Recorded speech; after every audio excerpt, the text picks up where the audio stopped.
Hey everybody, it's Master Gallengeist here, bringing you my review for Record of Grancrest War on Netflix. And I was kind of surprised to see this pop up on Netflix. I'm like, oh, okay, I've always kind of wanted to check this out. And I'm glad it was on a streaming service, because it's an alright anime, but it has more potential than the anime executes on. So we start off and we see that we're introduced into the world, pretty much really kind of feudal system where wards rule. They're in tiered system with crests and everything, pledging allegiance and all that. And it's like, oh, okay. And there's demons and chaos stuff going on, and the crests are pretty much the order. Chaos and demons and weird, crazy shit going on. They're supposed to take care of that. Well, in the beginning, we were about to see that there's this marriage that's supposed to be going on between these two factions, the Union and the Alliance. But before that's to occur, a demon pops up and pretty much kills the two heads and stops the marriage between their offspring. And one, of course, mage student, Saluka, tried to stop what was going on, but she was too late. So this becomes the Great Hall tragedy and continues to foment the war between the Union and the Alliance.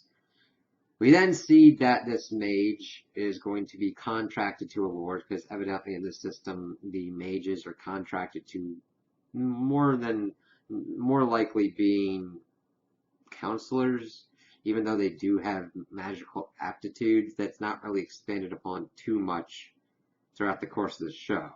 But instead she runs into essentially a wandering night lord dude, Theo, and he is trying to get stronger to go back to his home and take down the corrupt lord there and help make it better for his people. And then everything's pretty much straightforward. I know it sounds kind of weird to say that it's straightforward, but Theo pretty much wins everything that he needs to and is able to eventually realize his dream of helping his homeland. It's really kind of strange because you kind of get a Game of Thrones vibe of all the different kind of lords plotting and doing their own kind of stuff, but it's really kind of basic. We see that Saluka was going to be contracted to this Valar guy, but she decides to go with Theo instead because he pretty much had a lecherous kind of reputation with taking all these young mage women, and the thing is, he just lets that ruse go on, and he lets them go when they're 25, so that way they can get married and everything. But he is pretty much doing all these moves, gets pretty much conked out by the Alliance because he wanted to get back at his homeland, and this was supposed to kind of work out in his favor. He tried to join the Alliance, and they're like, screw you, and then they tried to take his ass out, but of course the Valar guy helped out and starts kind of messing around with everything going on. He wants the Alliance to pretty much go, not the Alliance, he wants the Union to go to war with the Alliance and kind of force this whole thing out, because the leader of the Alliance is a Marine, while the leader of the Union is Alexis, and they were the ones that were supposed to get married. Now Marine is been trying to use war and conquest to unify and create the Grancrest, but you're like, that doesn't sound right. And she makes kind of decision to do that, losing her virginity to this one dude to secure his allegiance, and that's about it. It's not really that deep character development there. What you kind of see is what you get. Theo is the hero trying to unite the whole world and help make everything right. He does in the end. I just wish there's a little bit more to the journey than that. I mean, I liked where it ended. It's just, oh, okay, he does have a setback with the Valar being killed, but it really isn't that much of a setback. It's more Valar being defeated than Theo. He then pretty much gets an alliance to avenge him and deals with also like vampires and werewolves. I'm like, okay.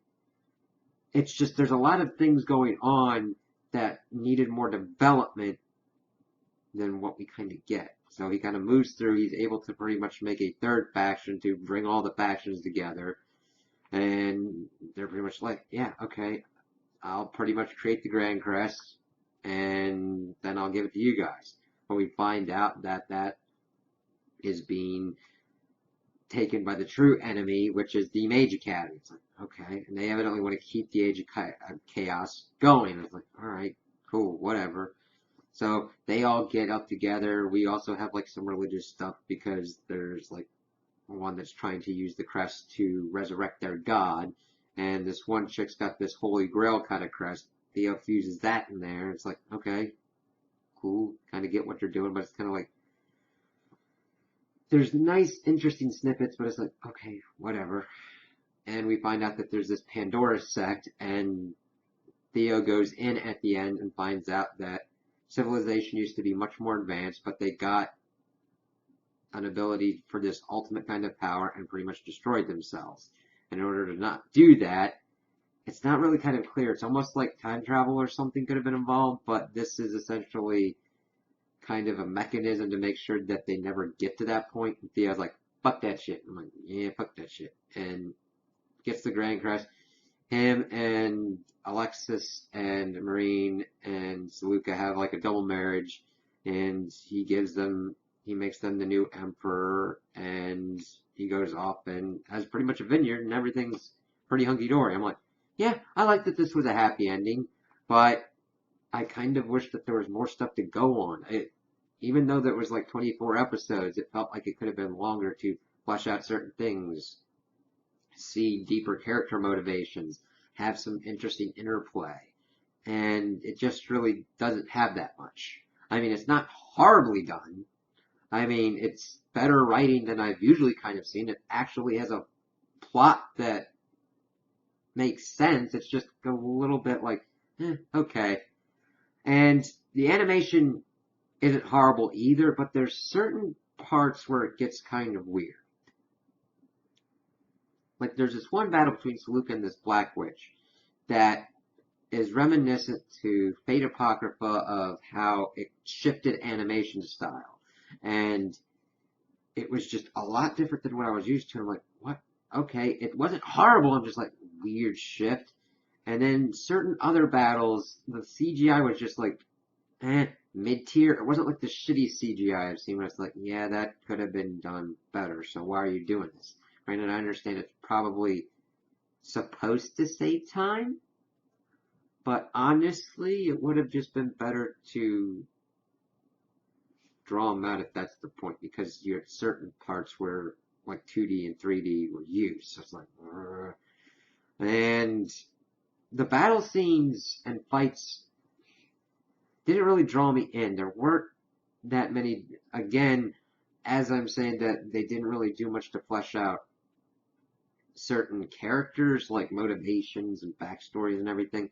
Same kind of went with fighting styles. It was kind of, there is some dynamic movement, but it's not really that engaging to watch, which is kind of bad to say about action scenes. You want an action scene to draw the people in and get invested in what's going on. But you get into a certain rhythm, it's like, okay, Theo's got to win this one, and we'll have to see kind of how it works. You know what I mean?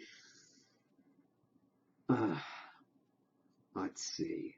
That, and in certain instances with the animation style, it doesn't completely shift, but it gets kind of fluidy, and it doesn't really match the style of what's been going before. Like at certain instances, this character Irving would be doing kind of like cool-ass ninja stuff. Now, granted, it kind of fits with his movement style, but it's kind of like, oh, okay, it's kind of really weird and doesn't fit with what we've been seeing before. I don't mind changes in animation style if it's like to denote some kind of tonal shift or some kind of crazy thing going on. Like towards the end when they're fighting the Vampire King. Those worked because it didn't really change it too much or kind of make it feel kind of out of place, if that makes sense.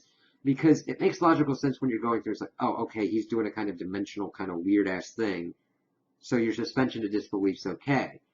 But when you're getting into it in certain parts and you're like, wow, that kind of looks more like of an unfinished feel than what you've been used to, you're kind of like drawn out of it a little bit. So I would not recommend this if you're into like superb action scenes. They're serviceable. I wouldn't recommend this to you if you want deep kind of character development or a really complex plot. Now granted, just because a plot's complex doesn't mean it's good. A simple plot can be just as good, but this needed to be more engaging. This doesn't really have enough character development for you to be like really invested in a character. The only ones that'll get kind of that much for it would be Theo and Saluka. And I would recommend this if you're like bored to watch something. I know I've been saying that a lot about certain anime, but that's kind of the rut that some of these anime have gotten into. It's more of, oh, okay, this had potential, but it's serviceable. It's not something that you're going to really get sucked into and like really kind of deep dive into, like a Cowboy Bebop or Full Metal Alchemist Brotherhood, or like crazy ass fight sequences like My Hero Academia or Dragon Ball or whatnot. This is just kind of there. I wouldn't say that you shouldn't watch it, or that if you have a problem with enjoying it. I enjoyed it. It's just, if there's other anime out there that you really kind of want to get invested into and look into, definitely. But if you're in kind of like a rut and kind of just want something to watch or need something to watch, this is perfectly serviceable to watch in the background. Now, if you're not into like gore and blood and everything, it's really weird. It's got an amount of that, but not a completely and utterly gratuitous amount of it. So if you get kind of squeamish, and this really isn't for you, kind of scared of like certain supernatural things like demons and vampires and stuff, I wouldn't recommend this, but it's alright. So those are my opinions on the anime. Tell me what you guys think in the comments below. If you liked it, if you didn't like it, if you agree with me, if you disagree with me. Also like and subscribe, and I hope you have a good day.